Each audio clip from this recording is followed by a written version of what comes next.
Muchas gracias, señora presidenta. Bueno, estamos tratando la ley de venida del Senado, la moratoria. Bueno, la moratoria ya había sido tratada en diciembre del año 2019, cuando votamos la ley 27.541 de solidaridad social y reactivación productiva. Por favor, ¿podrían cerrar los micrófonos? Hay micrófonos abiertos. Gracias. Justamente cuando se desarrolló esta ley de emergencia, cuando asumimos en diciembre del año pasado, se hizo con la finalidad de reactivar una economía que venía muy golpeada. Ahí está la versión original de la moratoria de diciembre del 2019 que contemplaba el problema económico y financiero que arrastraba al país. No voy a volver a dar todos los datos que ya todo el mundo conoce, pero bueno, en ese momento teníamos casi 41% de pobreza, 9% de indigencia, una desocupación del 10% en aumento, una inflación del 50%. Si a todo esto y a esa moratoria que establecimos en ese momento le sumamos el COVID-19, la pandemia mundial, la caída de la actividad económica a nivel mundial, la caída del empleo a nivel mundial, para dar algunos ejemplos, yo lo decía antes y lo reitero porque permanentemente se escuchan voces acusatorias con respecto a las políticas que el gobierno nacional vino desarrollando en función de la defensa de salud de los argentinos, ¿no? Fíjense, una economía, un país prácticamente abierto que ha tenido muy pocos controles, muy poco aislamiento, como la economía más grande de Occidente, Estados Unidos, tiene una caída del 32% en el segundo trimestre de este año. El coronavirus provoca el mayor retroceso y el más rápido desde que existan registros en Estados Unidos. Se calcula que la caída de su Producto Bruto Interno este año va a ser 9,5%. La más grande, si la miramos en el tiempo, fue en el año 1958, 10%. O sea, hace 62 años que Estados Unidos no sufre una crisis económica como la que está sufriendo hoy.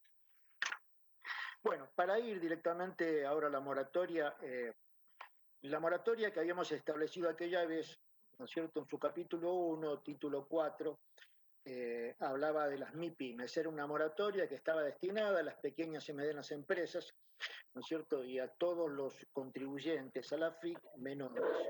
En este caso, esta moratoria tiene un cambio muy significativo que amplía el universo de sujetos a beneficiarse.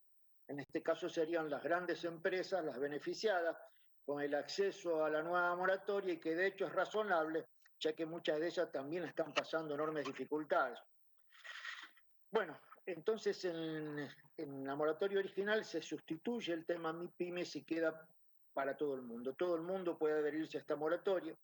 El periodo de deuda, que aquella vez estaba hecho para los contribuyentes que quisieran regularizar su situación tributaria el 30 de noviembre de 2019, ¿no es cierto?, se extiende acá al 31 de julio del año 2020. Cabe destacar que en esta moratoria ya no se excluyen las deudas de impuestos sobre los combustibles líquidos, el dióxido de carbono, establecidos en el título 3 de la ley 23.966, el impuesto al gas natural, al gasoil, al gas licuado y al fondo hídrico de infraestructura. O sea que es muy abierta, tampoco se excluyen las deudas por impuestos específicos sobre la realización de apuestas.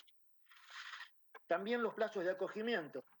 Aquella moratoria hecha el año pasado tenía un plazo de vencimiento del acogimiento a los que así desearan sumarse a ella del 30 de abril de 2020 y ahora pasa el 31 de octubre del 2020. Bueno, en el artículo 8 se aplican ahora diferenciadamente los beneficios según el tipo de sujetos, porque antes era nada más que para pequeños contribuyentes. Hoy está dividida en dos capítulos: los pequeños contribuyentes, MIPYME, entidades sin fines de lucro, pequeños contribuyentes o las grandes empresas. A las MIPYMES y las entidades sin fines de lucro se les da 60 cuotas para poder beneficiarse de la moratoria, y a las otras empresas o personas humanas también que sean grandes contribuyentes, 48 cuotas. Para las restantes obligaciones, perdón, esto era para los aportes patronales, ¿no? Para las restantes obligaciones, impuestos, derechos, etcétera, los pequeños contribuyentes van a tener 120 cuotas y los grandes 90. Bueno, hay un tema también que se diferencia, que es el pago a cuenta para el acogimiento. Generalmente en las moratorias, ¿no es cierto?, se establece un pago a cuenta para ingresar. En este caso, los pequeños contribuyentes podrá exigirse, si así lo determina la FIP, pero no se presenta como indispensable. O sea, es una disposición que va a tomar la FIP. En cambio, para los grandes contribuyentes, el requisito va a ser indispensable. O sea, van a tener, ¿no es cierto?, que hacer una contribución a cuenta. Bueno, las tasas de interés se cambia, antes era 3% mensual por 12 meses y luego va a dalar, y ahora la nueva moratoria es 2% mensual durante las primeras 6 cuotas, y luego la misma tasa va a dalar en nacional que estaba establecida en la moratoria original.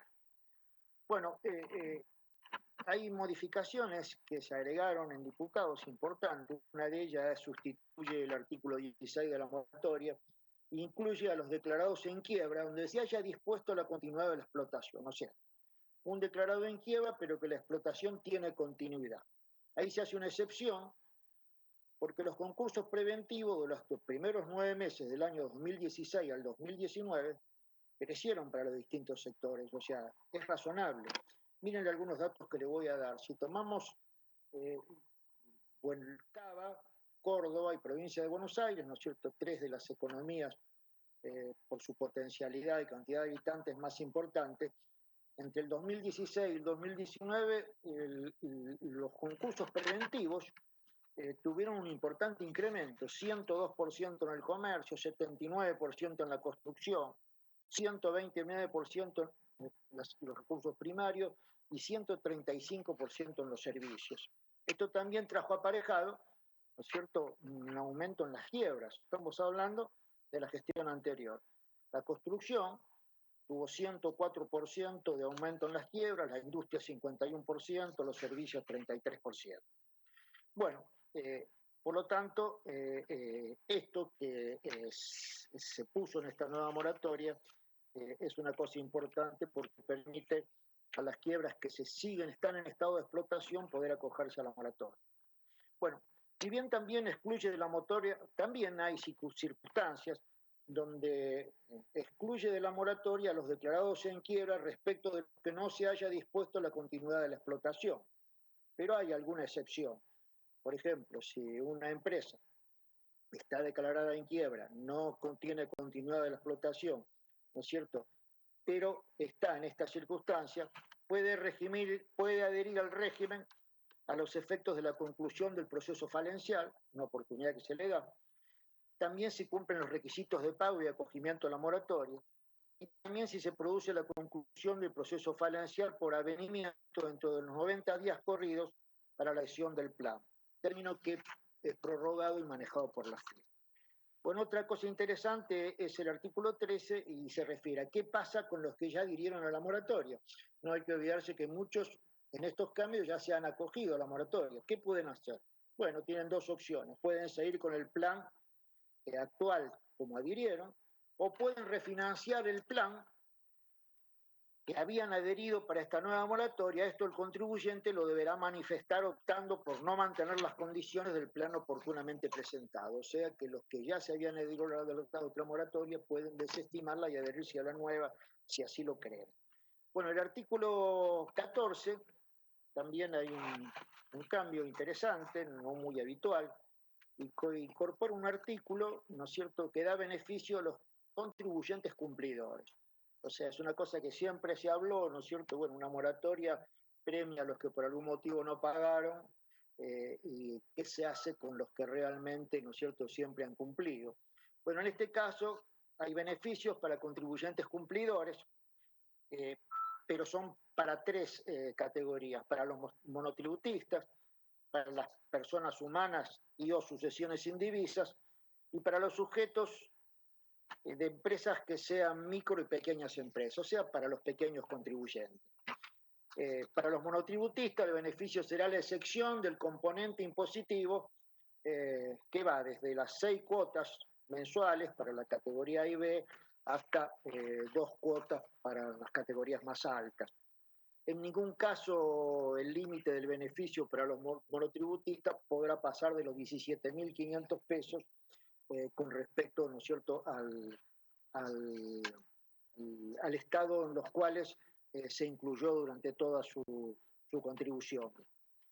Las personas humanas y sucesiones indivisas tendrán derecho a deducir un importe adicional del 50% de las ganancias, no imponible de la ley del impuesto a las ganancias. Para el periodo 2020, ¿no es cierto?, la cuenta es de 123.800, importe difundido por la misma AFIP.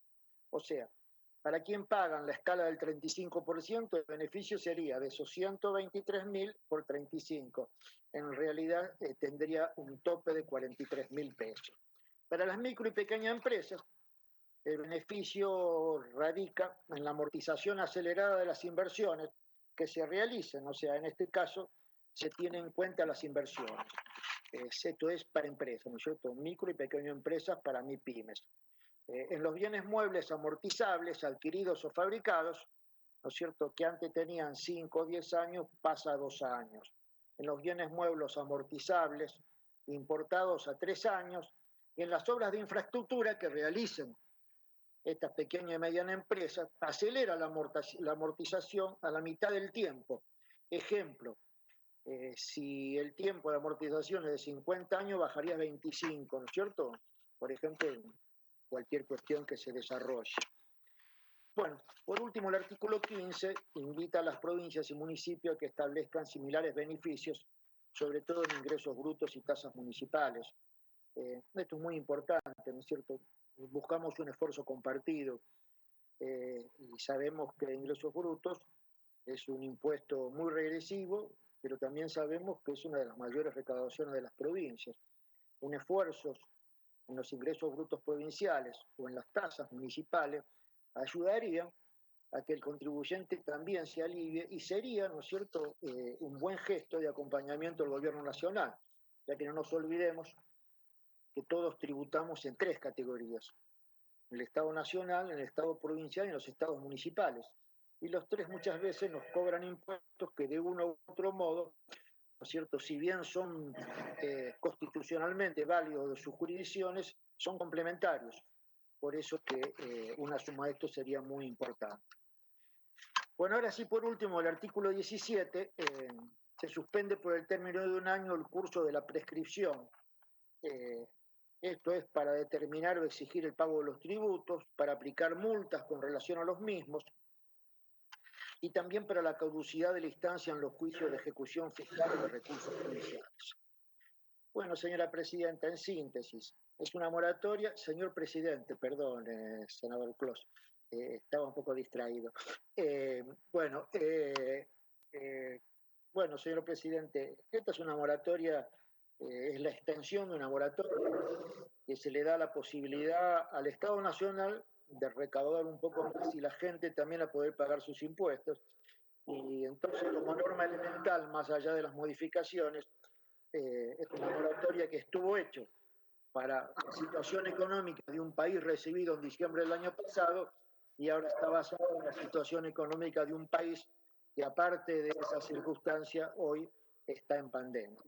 Por lo tanto, nuestro bloque solicita el acompañamiento de esta moratoria, que pensamos que va a ser muy ventajosa para las empresas y los ciudadanos, ya que abarca a todo el mundo, y también va a servir para aliviar un poco las arcas del Estado y darle la posibilidad a los contribuyentes que se vayan poniendo el día en una moratoria que tiene muchas ventajas.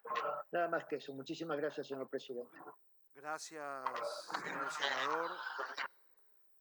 Tiene la palabra el senador Esteban Bullrich.